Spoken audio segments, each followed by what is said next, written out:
All right, kids, you can come forward again. We're going to talk about a little poetry lesson.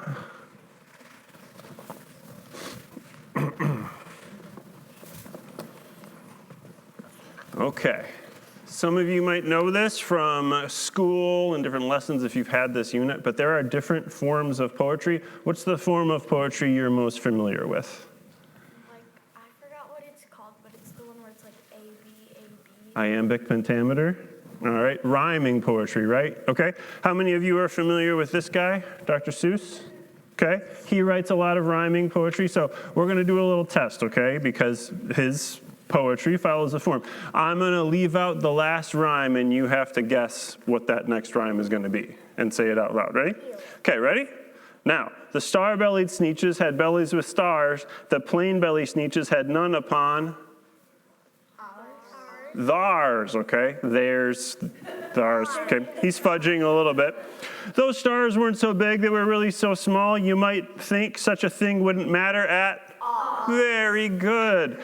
All right, last one. But because they had stars, all the star-belly sneeches would brag we're the best kind of sneech on the beaches. Very good. So you're familiar with rhyming poetry, okay, but there are lots of other styles of poetry, okay? Now, I didn't know this until like 10 years ago when I went to seminary, but the poets from way back in the day, Isaiah, they would write in a certain type of poetry where you would say one thing and then say that essentially that same thing a different way. So for example, let's see if you can come up with the second line of this form of poetry.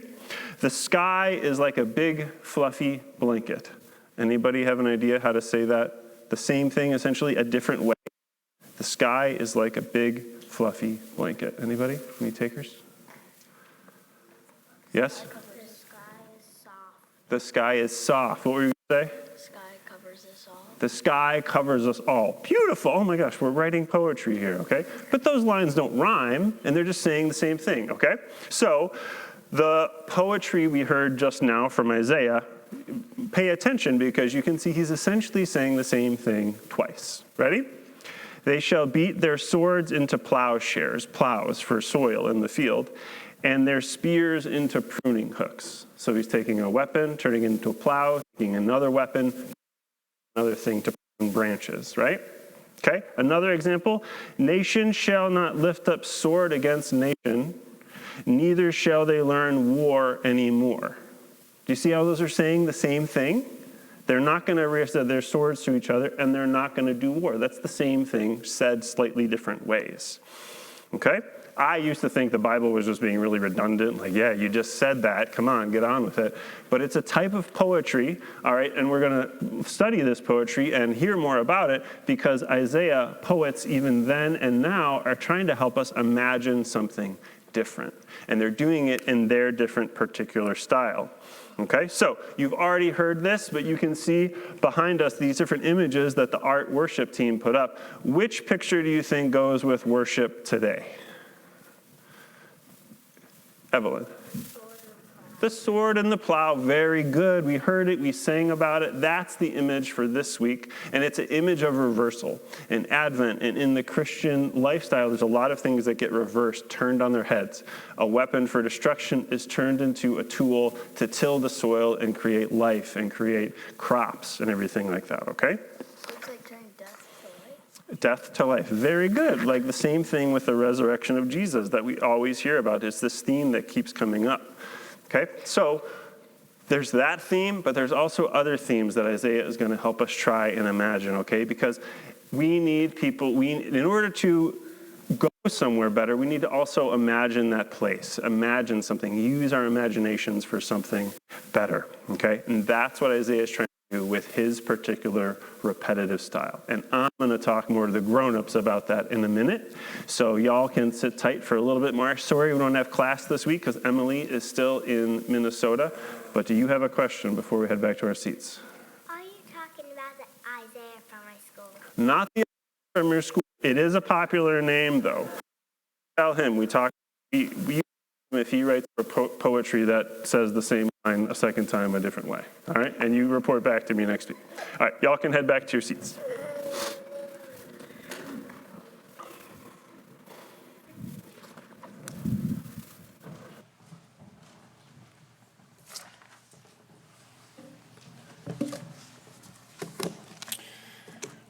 Now, I'm willing to bet, after hearing it so many times, there's some cynicism in the room for hearing those words. Neither shall they learn war anymore. They shall beat their swords into plowshares.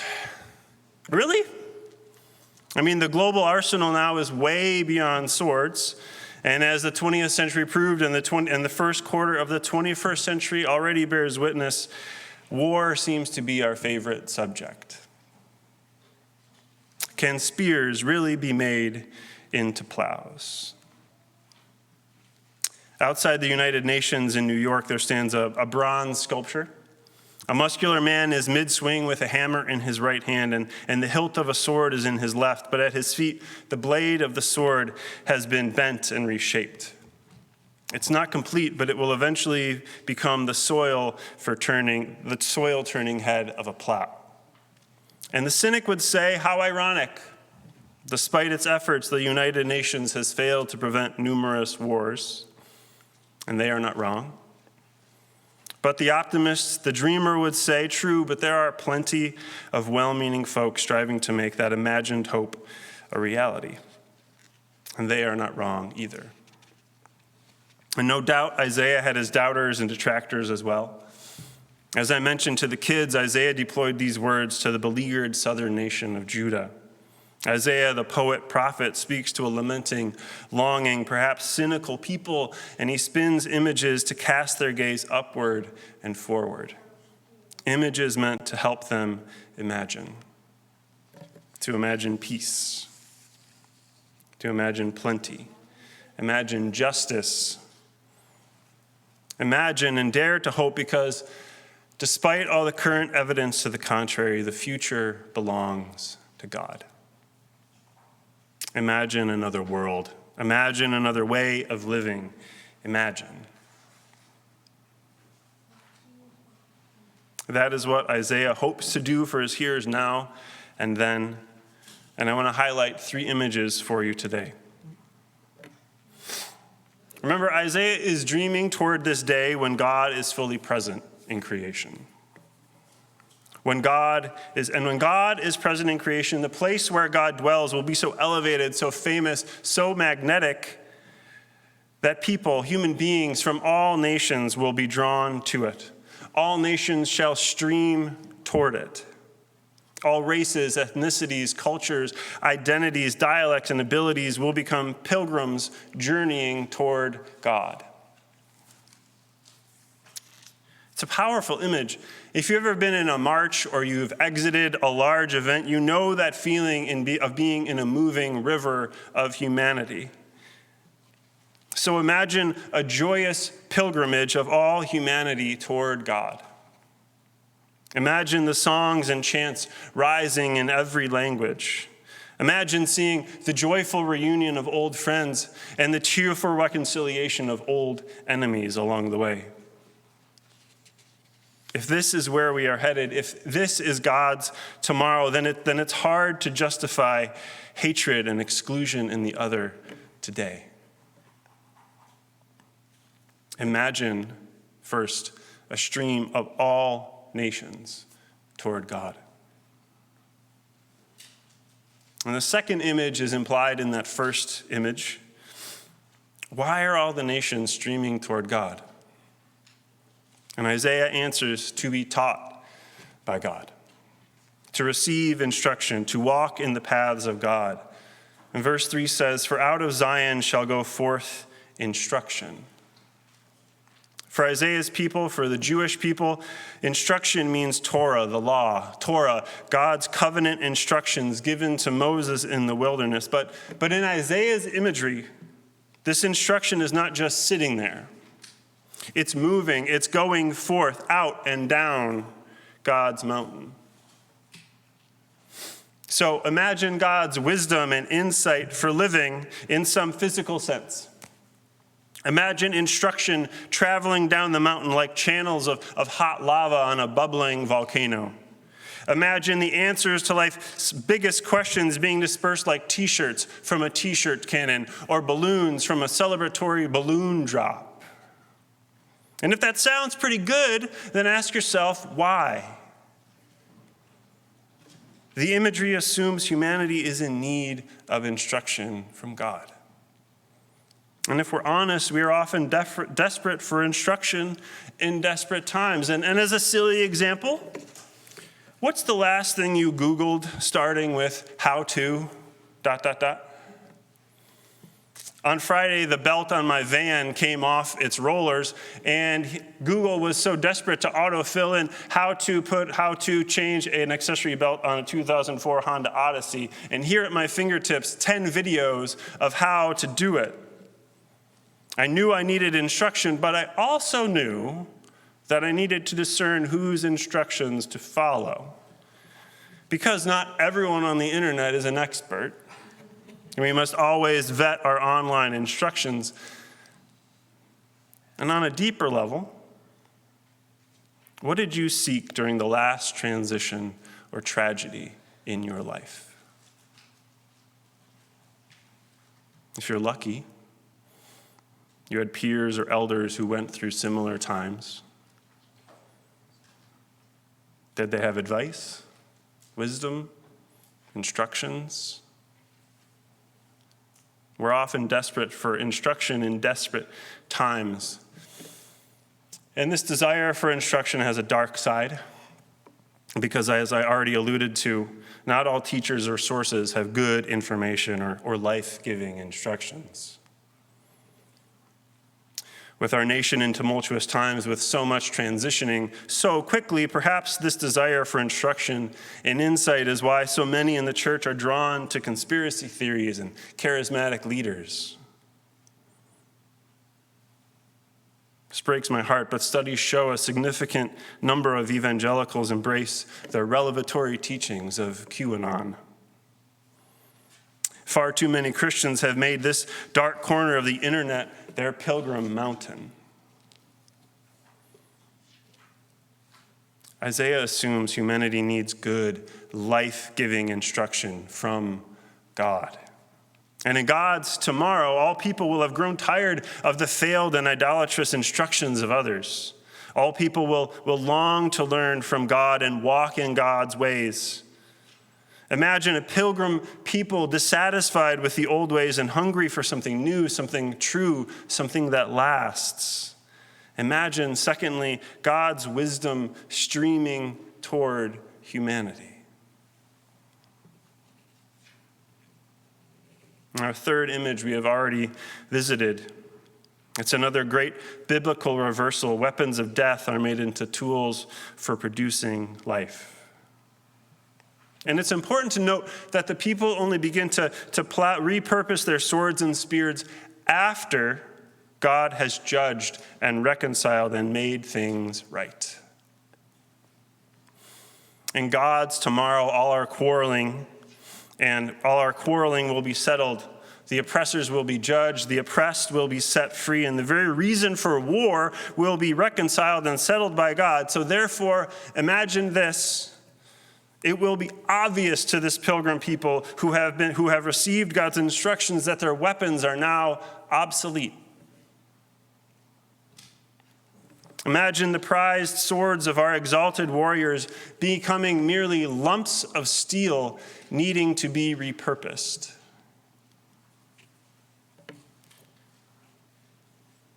As I said, it's easy to be cynical about this image.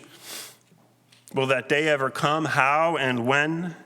And practically speaking, how much can I do to put an end to war and the tools of war? Because war is an industry and it does not want to be made obsolete. Still, just imagine a world without conflict. I don't know about you, but that thought experiment very quickly gets really complex and big really fast. And here is the point. To have a world without conflict would require an act of God, which is exactly what Isaiah is pointing us toward. So, what do we do in the meantime? I still remember something my college roommate of 4 years said after we had an argument. Chris was a philosophy major with a dizzying vocabulary and quick wit. And after our argument, we had a pretty frank talk, a kind of come to Jesus discussion about our friendship and about the argument. And at one point, he confessed how he weaponized words and wounded people. And this was the image. He said at times it was almost as if he was holding a sword. With his quick wit, he could conjure articulate and precise jabs to just cut people down. And his struggle was to hold back that sword, to keep himself from cutting people down. And that image has always stuck with me. You may not have the keys to a nuclear arsenal. You may not be the CEO of Lockheed Martin, but are there things in your life you have weaponized? Are you wielding anything like a sword? If so, can you imagine those things being reshaped into something useful and life-giving? Because a couple years after our argument, after those angsty years of college, after some growth and some wisdom, Chris consistently wielded his words and his wit as a source of encouragement and joy to those around him.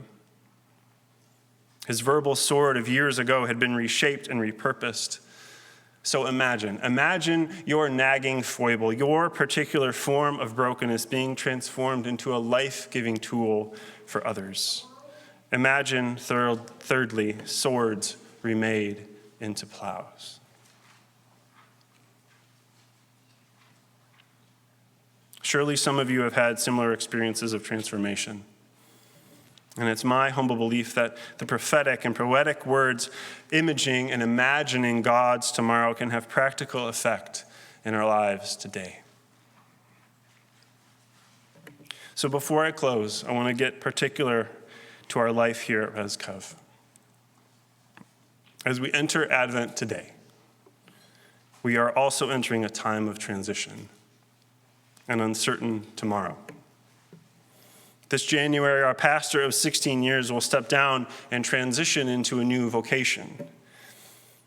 And as was true for Isaiah's people, transitions and changes in leadership can bring lament and longing and anxiety. A time where we could scurry and panic into divisions. But Isaiah encourages us to imagine what is next. Where do we want to go? Who do we want to include? What instruction do we seek?